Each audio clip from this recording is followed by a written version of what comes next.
नमस्कार, आप देख रहे हैं न्यूज चक्र, भारत का सबसे सर्वाधिक खबरों वाला चैनल, जो आपको निष्पक्ष सच्ची खबरें सबसे पहले न्यूज चक्र पर मिलती है।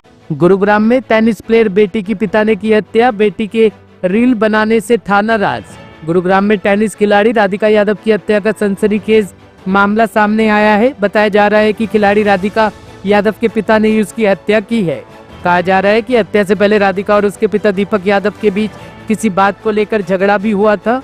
पिता बेटी के रील बनाने से नाराज थे, जिसके चलते दोनों के बीच में विवाद हुआ था। इस घटना के बाद पुलिस ने राधिका के पिता को गिरफ्तार कर लिया है। इसके साथ ही मौके पर रिवॉल्वर को भी बरामद किया गया है और अब पुलिस घटना की जांच में जुटी है। इसमें आज मॉर्निंग हाउस में सेक्टर 56 पुलिस स्टेशन गुरुग्राम में इन्फॉर्मेशन मिली थी एक निजी हॉस्पिटल से कि एक लड़की है जिसको कुछ गोलियां लगी है, जो मृत अवस्था में हॉस्पिटल में है। इसके ऊपर पुलिस टीम के द्वारा हॉस्पिटल में जाकर के पता किया गया तो मालूम हुआ कि ये राधिका नाम की लड़की थी और करीब 25 वर्षीय लड़की है, जो कि सेक्टर 57 के किसी एरिया में रहती है। पुलिस के द्वारा उसके घर जाकर के पता किया गया लेटर ऑन, तो मालूम हुआ कि ये जो राधिका है ये टेनिस प्लेयर थी और फिलहाल ये कोई अपनी टेनिस अकेडमी चला रही थी। इसके पिता के द्वारा इसको गोलियां मारी गई हैं, जिसको पुलिस के द्वारा अरेस्ट कर लिया गया है और उससे पूछताछ की गई तो उन्होंने इस घटना को अंजाम देना स्वीकार किया है।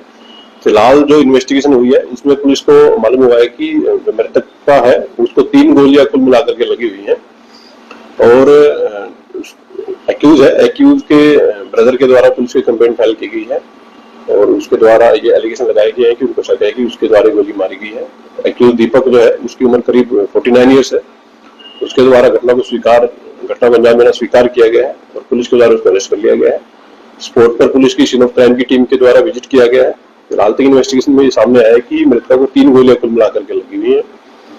जो रीजन है घटना के पीछे उसमें फिलहाल तक जो पाया गया है कि ये जो राधिका मृतका थी ये कोई टेनिस अकेडमी अपनी चलाती थी, जिसको लेकर के इसके पिता नाराज थे और उन्होंने इसको कई बार बोला था कि ये अकेडमी न चलाई और इसी नाराजगी के चलते इन्होंने गोली चला करके हत्या के वारदात को अंजाम दिया गया है।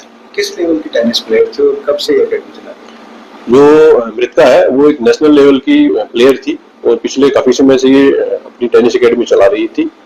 जो घटना को जो अंजाम दिया गया है वो एक लाइसेंसी वेपन से उनके द्वारा अंजाम दिया गया है। लाइसेंसी वेपन को पुलिस के द्वारा स्पोर्ट से रिकवर भी कर लिया गया है। फर्दर जो केस है उसकी इन्वेस्टिगेशन पुलिस के द्वारा इसमें की जा रही है। किसके नाम ये रिवॉल्वर का लाइसेंस और ये दीपक करता क्या है? ये जो एक्यूज बेसिकली इसका कोई किराए का काम है और इसी से इसका जीवन यापन चलता है। वेपन है वो लाइसेंसी है और फिलहाल जो केस की इन्वेस्टिगेशन उसमें की जा रही है कि किसके नाम से ये वेपन है। फिलहाल तक तो पाया गया कि दीपक के नाम से उसने बताया है कि उसी के नाम से ये वेपन है। पुलिस के द्वारा डीप इन्वेस्टिगेशन इसमें की जा रही है। जैसे जैसे फैक्ट इन्वेस्टिगेशन में सामने आएंगे पुलिस उसके अकॉर्डिंग अपनी कार्रवाई उसमें जारी रखेगी। कितने बजे की घटना है और उस वक्त घटना के वक्त कौन मौजूद था? अभी तक जो इन्वेस्टिगेशन है उसमें सामने आया कि ये घटना करीब सुबह 10:30 बजे की है और जो एक्यूज है उसके ब्रदर हैं कुलदीप, उनको वो इसी के मकान में ग्राउंड फ्लोर पे रहते हैं और जो एक्यूज है और उसकी फैमिली थी वो फर्स्ट फ्लोर पे रहती थी। सुबह 10:30 के आसपास उनको कुछ आवाज सुनाई दी थी, तो जैसे ही उन्होंने ऊपर जाकर के देखा तो उन्होंने पाया गया कि जो मृतका थी वहाँ पड़ी हुई थी गोली लगने से। उसको प्राइवेट हॉस्पिटल में ले जाया गया था जहाँ डॉक्टर के द्वारा उसको मृतक घोषित कर दिया गया था। एक्यूज को पुलिस के द्वारा अरेस्ट कर लिया गया। फर्दर जो केस की इन्वेस्टिगेशन वो पुलिस के द्वारा इसमें की जा रही है। ब्यूरो रिपोर्ट, टीम न्यूज चक्र। ताजा खबरों के लिए न्यूज चक्र पेज को फॉलो करें और लाइक करें, सब्सक्राइब करें, बेल आइकन दबाना ना भूलें। अगर आप हमें फेसबुक, ट्विटर, इंस्टा के माध्यम से देख रहे हैं तो फॉलो, कमेंट करना ना भूलें। धन्यवाद।